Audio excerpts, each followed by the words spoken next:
السلام عليكم. احنا هنا بنصور في قطعة أرض داخل جمعية العاشر من رمضان. جمعية العاشر من رمضان قريبة جدا من الإسماعيلية، من الجمعيات المعروفة. الأرض فيها محولات، فيها كهرباء، فيها مية نيلي بتروي بحاري، وممكن يتدق فيها بير. قطعة الأرض 100 فدان. ال100 فدان قابلة للتجزئة من أول 10 فدان. أرض تصلح لكل الزراعات، وينفع يتعمل فيها مشروع إنتاج حيواني، غنم بقى، مواشي، وممكن يتعمل فيها سكن، يتعمل إدارة، مخازن.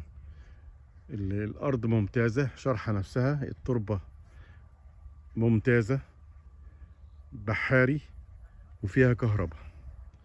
طبعا اللي هياخد قطعة 10 فدادين أو 20 فدان، طبعا هيتعمل له عداد فرز من المحول للكهرباء، ويتعمل له برضه للمية عشان تكلفة الموتور اللي بيسحب من الترع. 10 فدادين تنفع محاصيل، تنفع تتشجر، تنفع مشاريع. معاكم أشرف فهمي من مزارع وأراضي للبيع في مصر. تليفون رقم 010 61 61 10 55، وده هتلاقوه على اللوجو اللي على الفيديو. أرض ممتازة، سعرها ممتاز، بينها وبين الطريق الأسفلت حوالي 400 متر، يعني سهلة جدا.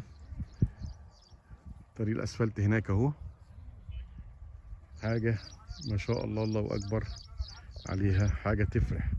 أرض ممتازة، التربة زي الفل، الأرض شرحة نفسها. فضلا وليس أمرا، اللي مش مشترك في القناة ينزل يشترك فيها ويفعل زر الجرس عشان يوصلوا كل جديد. آرائكم تهمنا، واشتراككم وتشجيعكم يهمنا، بيخلينا نبذل مجهود أكبر عشان نجيب لكم حاجات أحسن. ويا رب عروضنا تنال إعجابكم واستحسانكم. شكرا، السلام عليكم.